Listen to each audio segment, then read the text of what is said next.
Hello, everybody, and welcome back to the second shelf and to another recent reads on Sunday. It's been a hot minute since I've done one of those, so maybe you're new. Welcome to my channel. Recent reads on Sunday is just what it says. I talk about my recent reads, and I do that on a Sunday. And the first book I want to talk about is my first read, or was my first read of 2020, and that is Mira Jacob, Good Talk, which was published earlier last year in 2019. It's a graphic memoir, so a graphic novel. Can you see that? Yes. Chronicling. I shouldn't try to do difficult words on a Sunday. Mira Jacob's life. And a good talk is a reference because most of the book, or a lot of the book, is a conversation with her little son. Mira Jacob was born in the United States, but she is of Indian descent, so her parents came from India. Which means she calls herself brown. She's married to a white man, a Jewish white man, and so that the child she talks with, her boy, is of mixed race. But it's also a memoir, so she's talking about her upbringing. The skin color is the main theme, I would say, in the book, and it starts when her son starts getting obsessed with Michael Jackson. And then they talk about skin color and what does it mean to be brown. And Mira Jacob also talks about her own skin color, which was relatively dark within her own Indian family, and what that means in India, that she is so dark. I really, really enjoyed that. I mean, not that she had difficulties, but I enjoyed the book.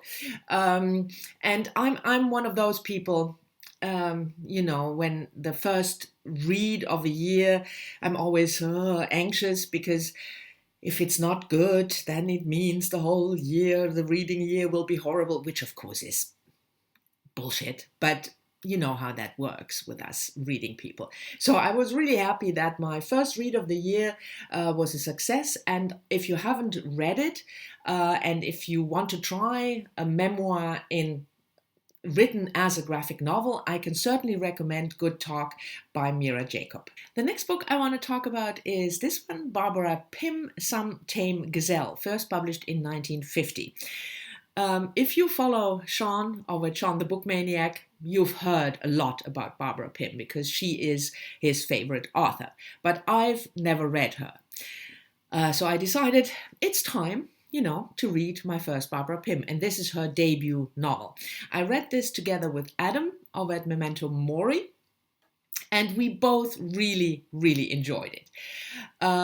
It's set in a small parish, an English parish.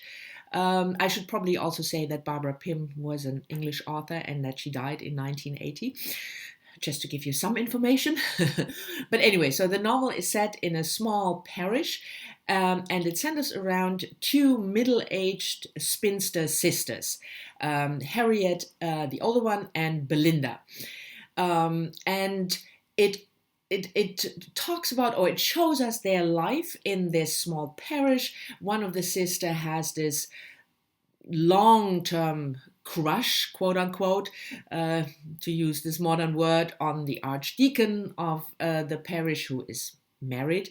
The other one is always very enamored with all the young curates who come to the village.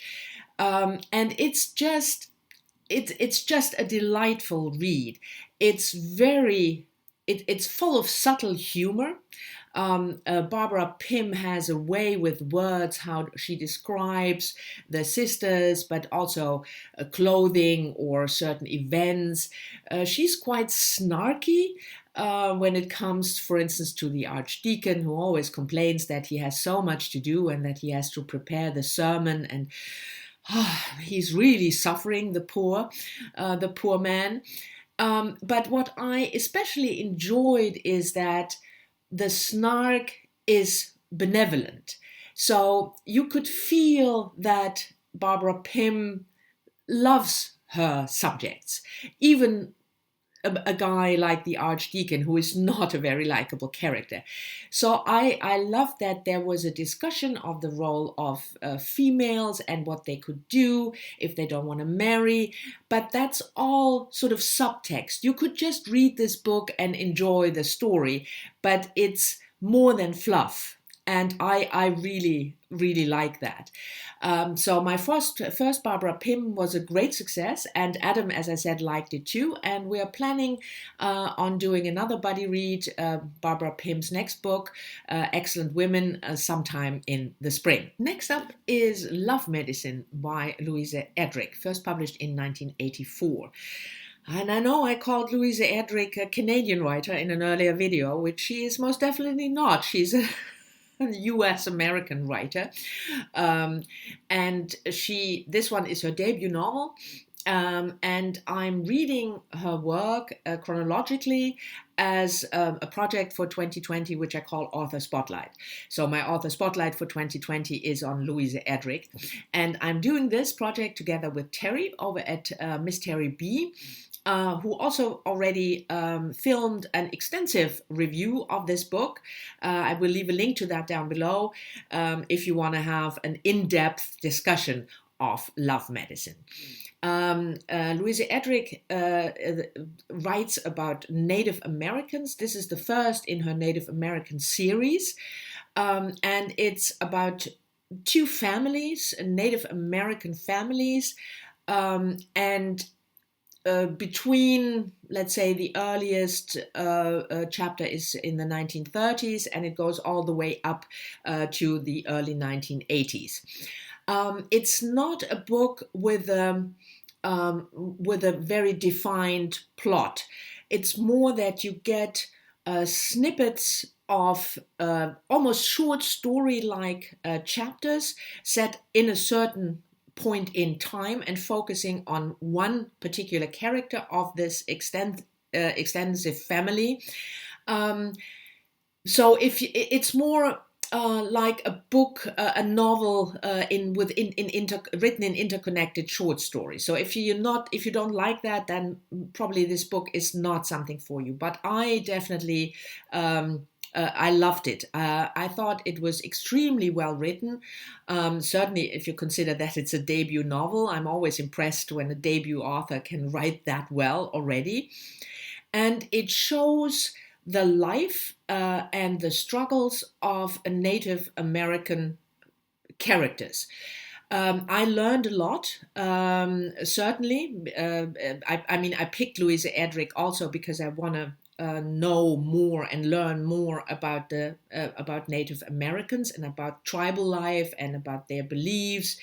And as in another book that I read last year, the female characters are very dominant in this book. The way, for instance, what I learned, how they are forced into the Catholic faith, that they have to go to Catholic schools, things like that. But it's not, I don't want to give the impression that it is a non-fiction book disguised as a novel. It's not. The characters are extremely well drawn. The stories are interesting and engaging and heart-wrenching often, but at the same time, at least a reader like me learns a lot about Native American life. So I really loved the book, and I can highly recommend it if you haven't read it yet.